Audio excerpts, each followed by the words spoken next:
നമസ്കാരം. കഴിഞ്ഞ 15 വർഷത്തോളമായി കുളത്തൂപ്പുഴ, ചന്ദനക്കാവ് പ്രദേശങ്ങളിൽ മോഷണം നടത്തി വന്നിരുന്ന ആൾ കഴിഞ്ഞ ദിവസം രാത്രി നാട്ടുകാരുടെ പിടിയിലായി. ഈ പ്രദേശത്ത് ചെറിയ ചെറിയ ജോലികളൊക്കെ ചെയ്തു വന്നിരുന്ന ഉത്തമൻ എന്ന ആളിനെയാണ് നാട്ടുകാർ ഓടിച്ചിട്ട് പിടികൂടിയത്.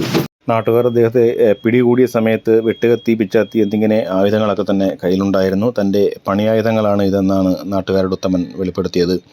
ഉത്തമൻ കാരണം നാട്ടിലുള്ള സ്ത്രീകൾക്ക് വീടിനകത്ത് പോലും സ്വസ്ഥതയില്ലാത്ത ഒരു സാഹചര്യമായിരുന്നു. കാരണം രാത്രി കാലങ്ങളിൽ പല വീടുകളിലും ഒളിഞ്ഞുനോട്ടം ഉൾപ്പെടെയുള്ള കാര്യങ്ങൾ ചെയ്തു വന്ന ആളായിരുന്നു ഉത്തമൻ. ഇദ്ദേഹത്തിനാണ് കഴിഞ്ഞ ദിവസം രാത്രി 9 മണിയോടുകൂടി ഹൈസ്കൂളിന് സമീപമുള്ള ഒരു വീടിൻ്റെ ജനൽ കുത്തി തുറക്കാൻ ശ്രമിക്കവേ പിടികൂടിയത്. സ്ത്രീകൾ മാത്രമുണ്ടായിരുന്ന വീടിൻ്റെ ജനൽപ്പാളി കുത്തി തുറക്കാൻ ശ്രമിക്കവേ അകത്തുള്ള സ്ത്രീകൾ ശബ്ദം കേട്ട് നിലവിളിച്ചതോടെയാണ് നാട്ടുകാർ രംഗത്ത് വന്നത്. നാട്ടുകാർ രംഗത്ത് വന്നതോടെ അവിടെ നിന്നും രക്ഷപ്പെട്ട ഉത്തമനെ നാട്ടുകാർ തിരച്ചിലിനിടയിൽ ഒരു കുറ്റിക്കാട്ടിൽ ഒളിച്ചിരുന്ന സാഹചര്യത്തിൽ കണ്ടെത്തി അവിടെ നിന്നും പിടികൂടുകയായിരുന്നു.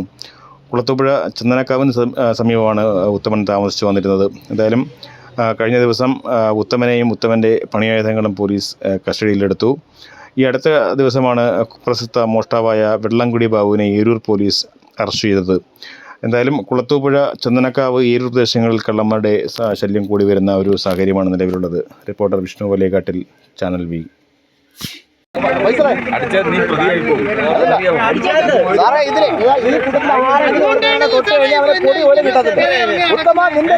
വന്ന കാലം തൊട്ട് എന്റെ അടുത്ത് പറഞ്ഞിട്ടുണ്ട്, ഈ ഏരിയയിൽ നിന്നെ കണ്ടുവരുന്ന വീട്ടിന്റെ ജനലിന്റെ ഭാഗത്ത് ആണല്ലോ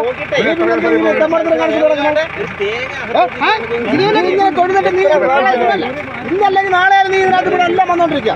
നിന്റെ അടുത്ത് പല രീതിയിൽ ഞാൻ പറഞ്ഞിട്ടുണ്ട്. സാറേ എവിടെ കൊണ്ടുപോയി എന്തെങ്കിലും ചെയ്തു സാറേ? സത്യം പറയില്ല, ഞങ്ങൾ ആരെങ്കിലും കൈവച്ചില്ല.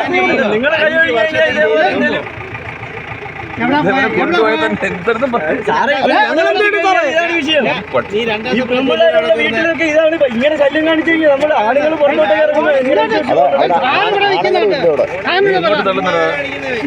നീ അങ്ങോട്ട് എവിടെ പോണു? മലയാളം സംസാരിക്കുന്ന ഇപ്പൊ തമിഴ് സംസാരിക്കുന്ന അവന് മലയാളം. അവന് ഇവരൊക്കെ പിടിച്ച് തളർന്നു കിടക്കുന്ന രാവിക്ക. ഇവിടെ നമ്മുടെ ഈ ഏരിയ തന്നെ അവന് എത്ര പ്രാവശ്യം നമ്മൾ പിടിച്ചു കൊടുത്തിട്ടുണ്ട്. ഉത്തമ, നീ വന്ന കാലഘട്ടത്തിൽ നിന്റെ അടുത്ത് ഞാൻ പറഞ്ഞിട്ടുണ്ട്, ഈ പരിസരത്ത് ഞാൻ അവിടെ നിന്ന് ലൈറ്റ് അടിച്ച് അങ്ങോട്ടും പോയിട്ടില്ല, ഇങ്ങോട്ടും പോയിട്ടില്ല, ആരുമില്ല. ഞാൻ കള്ളനെ വിളിച്ച് പോയിരുന്നു. അടി കിട്ടിയില്ല, കമ്പനി എറിഞ്ഞതേ ഉള്ളൂ. ഓടി ഇത് കാട്ടിനിടയ്ക്കൂടെ ഇങ്ങനെ ഈ കമ്പൊക്കെ, ഈ കമ്പും അതും ഇതൊക്കെ അതിൻ്റെ ഇടയ്ക്കൂടെ ഓടി കാട്ടിനിടയ്ക്കൂടെ വന്ന് ഇവിടെ വന്നിരുന്നു. അങ്ങനെ അക്ഷരവ് വന്ന് തൊട്ട് മുമ്പ് ഇരുന്നുകൊണ്ട് അനങ്ങാതെ കിടക്കുക.